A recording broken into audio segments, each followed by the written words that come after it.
everyone, and welcome to your NARSA weekly update for the week commencing Monday the 11th of December 2023. It's Gary here again, and you'll notice by the fact that I said hello and not hola at the beginning of this that I am back safe and sound in Calgary. Came back, got home about 8 o'clock last night, and had an absolutely brilliant time, and it was great to still be able to connect with the Rangers community for both of the games that happened while we were down there. It was a fantastic holiday, and one that I hope to repeat at some point very, very soon. Thank you very much again to my love for all the fun and hilarity that we had down there. It's Gary here again, and well, and on top of a wonderful week in Mexico, it's been a brilliant week, hasn't it? You know, we ground out a couple of results, or use whatever terminology that you want to use there, and we're in a much better frame of mind, if nothing else. Certainly a couple of points better off in the league, and there's just the right type and style of feeling that we need coming up to undoubtedly our biggest week of the season thus far, with the final European game and of course the League Cup final as well. And I'm glad to be back and all sobered up to be able to bring the podcast to you this week. This past month or so has been so topsy-turvy, hasn't it? You know, when we look at me sounding all North American, when we drew against Aberdeen a couple of weeks back, it was just, that came on the back of the kind of Hearts result a couple of weeks before, which they were almost the exact same games, other than we didn't actually sneak the winner in at the end. And it was one of those ones where you're like, you know what, we just have to win games, we just have to start to get better at this. This needs to be better than it is right now, and it was getting a bit worrisome, to be quite honest. And our form has been a wee bit spotty. We're getting injuries aplenty, which I'll talk about in a wee bit, but we've reduced the gap or the deficit at the top of the table to something that's a lot more palatable now than it was. And even if they win their other game this weekend, which oddly enough is kicking off at the same time as ours while we don't play in the league again, it'll be just, let me just say just in inverted commas or air quotes, an 8-point gap with us having 2 games in hand, and that just starts to put a different context and appreciation on what Philippe Clement and his backroom staff have done since they've come in, especially with 1, what they were handed, and 2, the situation of the team in the league at the time, and 3, the injuries that they've had to contend with before, during and since they came in as well. So, you know, obviously 2 games in hand, would all much rather have the points wrapped up and in the bag, but I just have this feeling personally that it's back in our hands again, you know, so to speak, and we're in a much better position than we could and potentially would have been had we kind of fluffed our lines big time against St Mirren after the first Limassol game, you know, just in between Clement coming in when the temporary backroom staff were there for a wee bit. And as I mentioned earlier there, you know, this is a crucial, that was my chair that I'm sitting on there, by the way. I don't actually know what happened.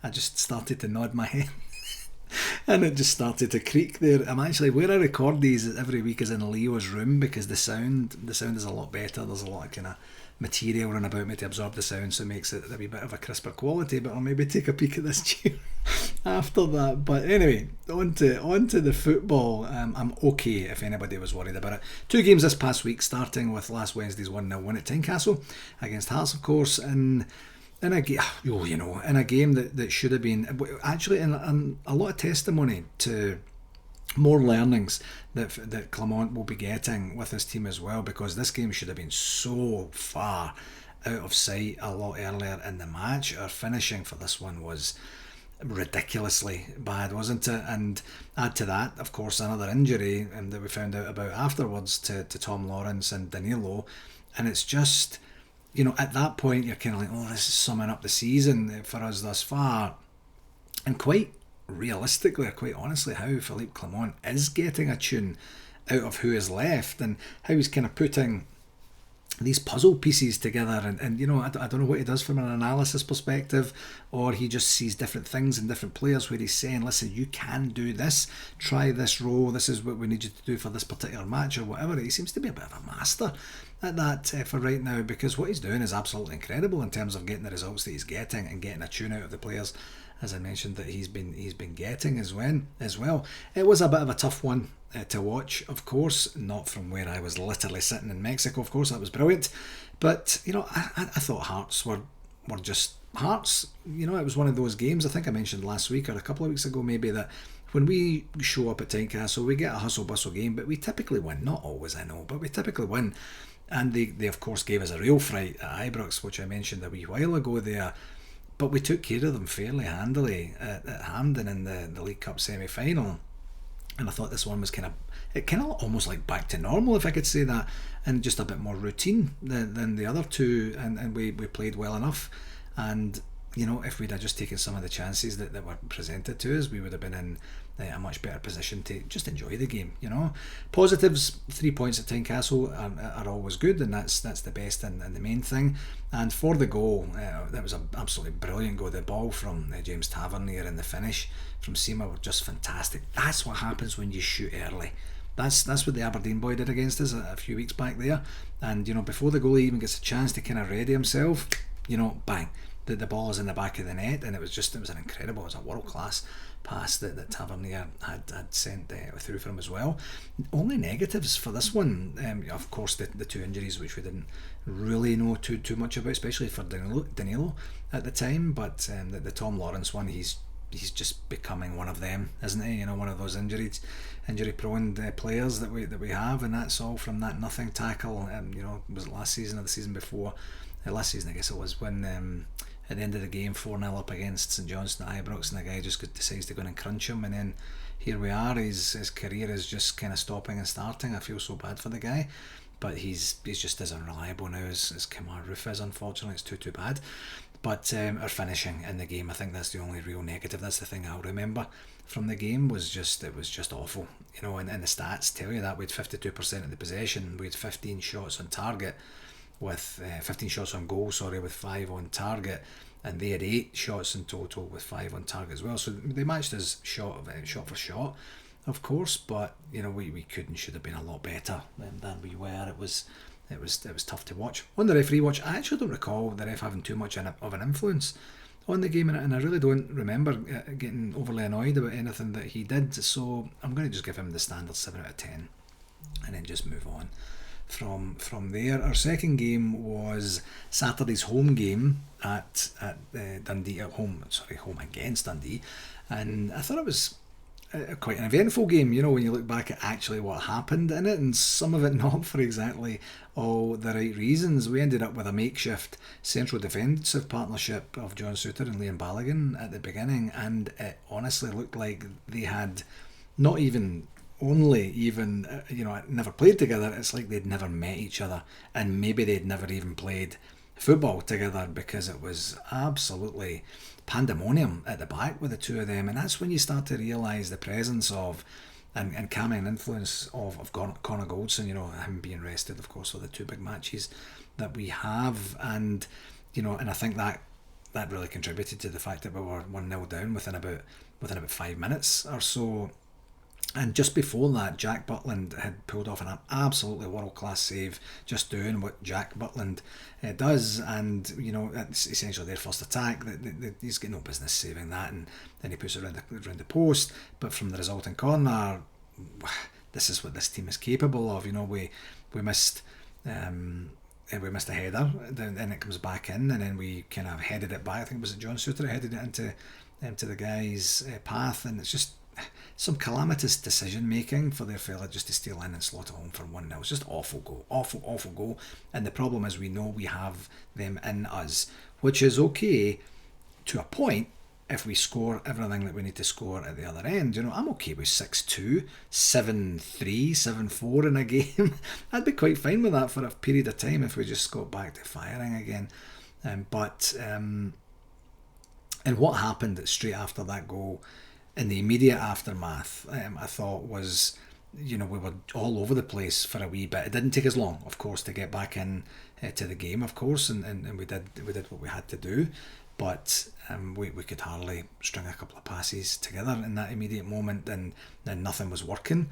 And actually, talking about nothing working, and nothing was working at the Rangers Supporters Club of Calgary as well, because I'm trying to watch the game and trying to help them troubleshoot. There was just a bit of a complete meltdown with the system on the weekend, and we'd unfortunately had to let down 10 people and send them home on their way as well. So that's something we obviously need to correct big time for the cup final this weekend. So we will do that, absolutely do that. We're already getting that organised as well. But over time we got over the early wobble and we just started to get a grip of the game. We equalised through a terrific goal, I thought, from Cyril Dessers, where he had a go with his right foot that didn't work, and then he just lashed at it with his left foot, which was tremendous. We then get the penalty for James Tavernier on a pull from on Sima, and then we score the third goal, an absolute bullet header from Abdallah Sima as well. He's back on form now as well, which is great. Then we get the red card, which you'll know by now that the Rangers have put an appeal in. In fact, probably when you're listening to this, you'll know already whether the appeal was successful or not. And then we kind of see out the second half, and could and should have got more as well. Of course, we had the goal disallowed as well. So positives, the result and the performance after we levelled it, I thought was excellent. And considering we were down to 10 men for half of the game, that's a big positive for us as well. And I thought the whole team ran their socks off and defended much better as a team with a man down, putting their bodies on the line. And as far as I know, we didn't have any other injuries, unless I know Sima went down with the head injury towards the end of the game. But in terms of in play, defending type headers and stuff like that, injuries, nothing seems to have come to the fore. I guess we'll find out as the week goes on.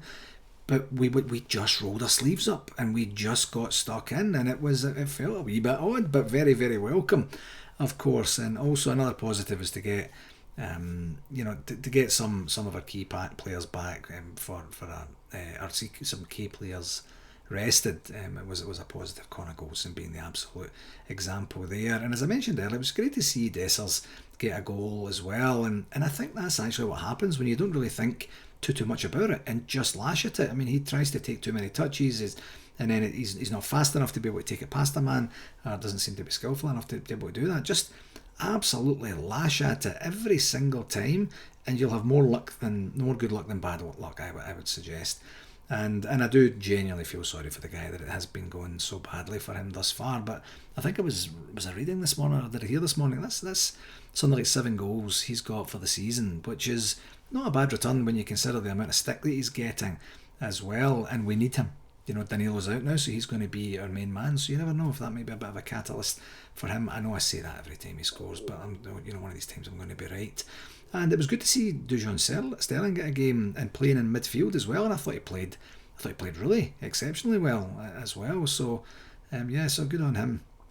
I think he hit the post as well, didn't he? I think he did.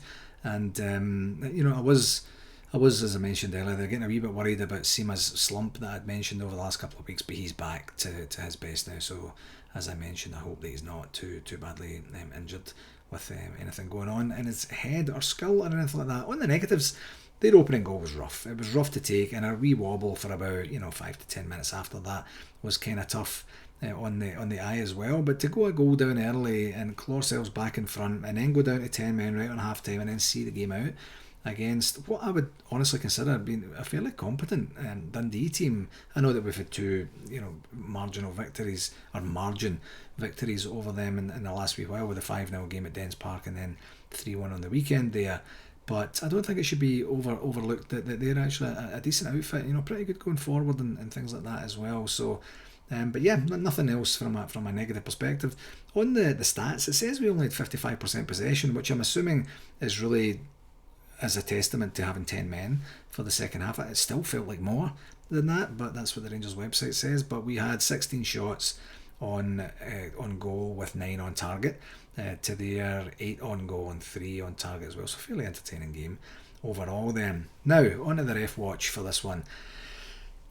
Kevin Clancy had a rough afternoon. I think it's fair to say that he wasn't really too involved in the game that I can recall up to correctly awarding us the penalty, and then that just seemed to spur him into some sort of action. I don't know. I thought the Cifuentes foul that he's looking at. I mean, he cannot have a better view of the speed, of the type and style of tackle, of where he was hit, of the reaction of a Dundee player, and he's in the best position possible, and he determines it to be a yellow only. Maybe I don't understand or truly understand the rules, but he then goes to the VAR part, and I'm like, there's a possible red card. I couldn't even remember what it was for. It was so what I thought was innocuous at the time, and then he comes back and he says no yellow, it's a red. Kinda, I just think it's a tiny bit on the harsh side. Maybe as per the rules that he has to go for that one, and it'll be an unsuccessful appeal tomorrow. I guess we'll see what that looks like, but good for Rangers for appealing anyway and starting to see if we can kind of flex our muscles with the authorities a wee bit there as well. He let multiple Dundee players get away with a whole hell of a lot of consistent and constant fouling with no yellow in sight until very, very late. He chalked off a perfectly fantastic Todd Cantwell goal for I literally have no idea yet what he was supposed to have done or what was supposed to have happened earlier in the passage of play, and he generally just tried to be the whole entire reason the game was being played in the first place. And then he books Philippe Clement for, I guess, asking the fourth official for some clarity on some of his decisions. You didn't really get a chance to see what that was for. I really genuinely, folks, don't understand why this guy gets away with some of the blatant stuff that he does. He's incompetent, he's not a great referee. And as I heard David Edgar on the Heart and Hand podcast saying earlier today, he guesses. That's what it looks like. He just starts guessing what he thinks he saw, and then it gets to this point where there's just this bizarre inconsistency over the 90 minutes of a game. So that's one reason why I'm highlighting it. Just if you just referee the game properly, and then we don't need to spend any time talking about referees at all. Kind of like the Hearts game, but nope, he's very, very rarely ever away from controversy when he referees our games, and it's just not good enough. The only decent thing he did correctly was award the penalty, and that was after VAR says you need to come and take a look at this, and it's a blatant shirt pull there, So other than that, he stank the whole place out in the afternoon of the afternoon, and the only reason he's going to get a 4 out of 10 is because he didn't actually materially influence the result at the end as well. And I'm feeling in a good mood because I celebrated my birthday on the same day as we got a good result there, so I'm happy about that. 2 games this week, both at domestic. One is of course in the not domestic, Gary. One is in Europe, and one is the League Cup final. Not wow. Maybe I should go back to Mexico and just keep drinking all day before I record. Away to Real Betis in Seville on Thursday. That's the 14th of December, and that's with a 3 p.m. Eastern Standard Time kickoff, 8 p.m. UK. I don't know 100%, but I think our last game against them was probably Michael Beale's last decent result that he had for us, and it did set us up nicely as we started to play Limassol, and then it all started to fall apart. And my understanding is, looking at the table last night on the plane as it was, there's a couple of connotations for this one that do involve the entire 4 teams in the league. Limassol, of course, who are officially out now, could beat Sparta Prague, and then it doesn't matter what happens in our game. If we got beat, we were still through because we have more points than Prague. If Prague get a draw and we get beat because of our superior head-to-head against Prague, my understanding is we would go through. And of course, if we beat Real Betis, we've never beaten a Spanish team away in Europe ever in our history, so first time for everything. If we beat them, then it's all done and dusted, then we get to a point where we've qualified for the knockout stages. So Limassol could do us a bit of a favour and beat Sparta, and then that's it, and that's what we're looking for. But let's maybe keep it in our own hands and see what happens from there. And if not, it doesn't work out the way we're hoping, then we go down to the knockout stages of the Conference League, which isn't really what I would like, to be dead honest with you. But if we wanted European football after Christmas, I guess this is the best way to get it. At least then we become the sole spot of Scottish teams that are in Europe after Christmas as per usual. Second game, of course, is the biggie. The two of them are really big. This one is the big one, and that's on Sunday the 17th of December, 10 a.m. Eastern Standard Time kickoff, 3 p.m. in the UK. We simply know what we have to do. I thought I was actually in the process of thinking about something really derogatory to say about Aberdeen as they were heading for another defeat on the weekend, but they produced a last gasp winner and turned it around, being down against Hearts to win the game. So fair play, okay, on that one. They also, as I'd mentioned in previous pods, have a European game on Thursday. I don't actually know if it's away or not, but the fact that they have a game on Thursday is a good thing. So we're kind of going to be in the same spot come kick-off time on Sunday morning over here, and then we'll see what that looks like. As I said, folks, we know what we need to do by any means necessary. At 5 o'clock back home time, we need to have that game done and dusted and wrapped up. That's the only thing that matters for that game, and I don't care how we get there. For RTV, other than the setup nightmare at Pin Bar, and it wasn't RTV related, it was more the configuration and setup, I didn't hear of anything this last week, so I think we're in good shape. And as I mentioned last week, we got the payment confirmed, the wire transfer confirmed by Rangers this past week as being received. It takes a couple of days, so that was great as well.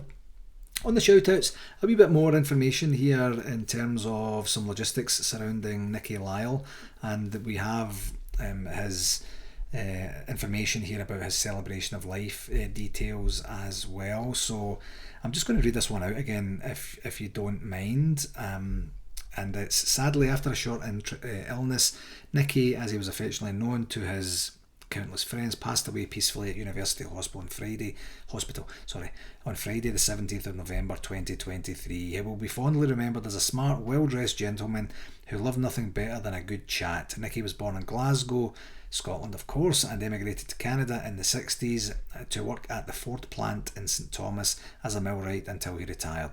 His love of football was legendary, but more specifically the famous Glasgow Rangers. This team was his unbridled, enthusiastic passion. Nicky was very proud of the fact that he was the first president of the Glasgow Rangers Supporters Club of London, Ontario since its formation in 1993. He rarely missed a game that we beamed live from across the pond. Those who watched these games with him were his family. There is a celebration of life and of Nicky's life and passion to be held at Scott's Corner on Dundas in Wellington on Saturday the 20th of January 2024, and a live Rangers game will kick off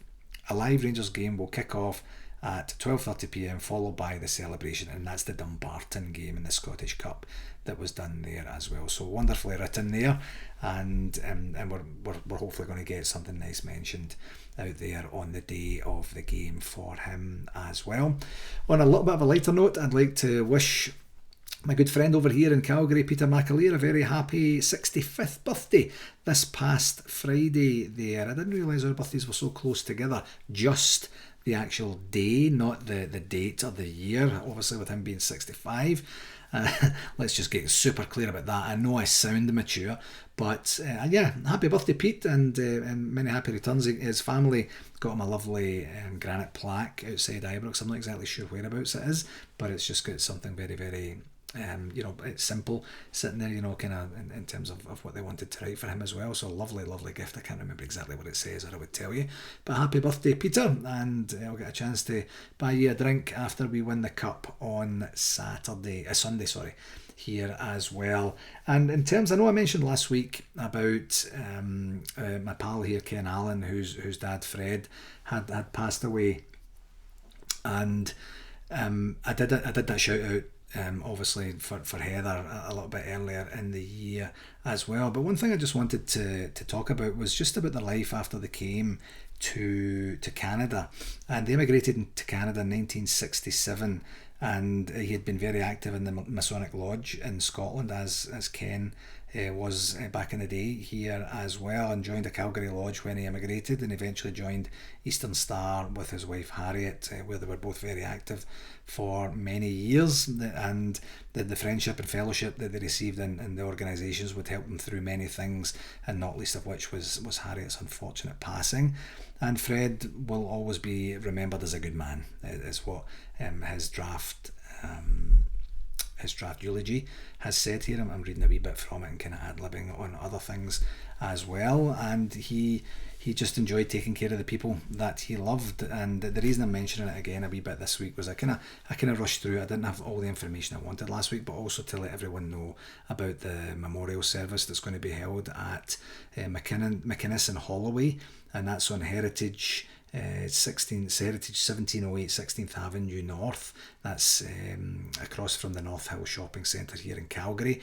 So all are welcome. There's a celebration of life starting this Saturday at 10:30 a.m. So once again, Kenny, my friend, I'm so sorry for your loss on behalf of myself and everyone at NARSA. And as I say, if anyone's in Calgary and would like to go along, you're more than welcome to do so.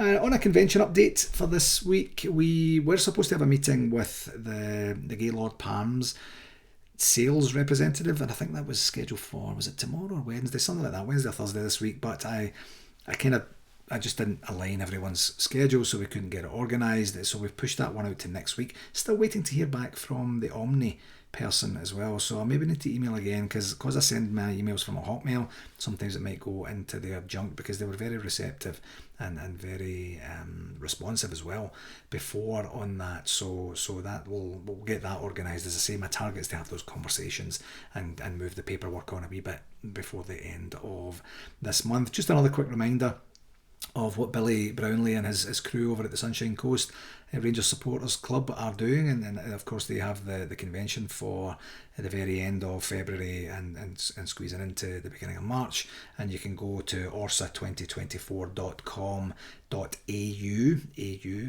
for Australia obviously, and you can see everything they've got there. They've got some fundraisers going on, and Billy also sent me that they have a bonus ball competition that they're going to do. I think it's $20, that would be $20 for, what's that? What does that come out at? I think we did some conversions before, didn't we?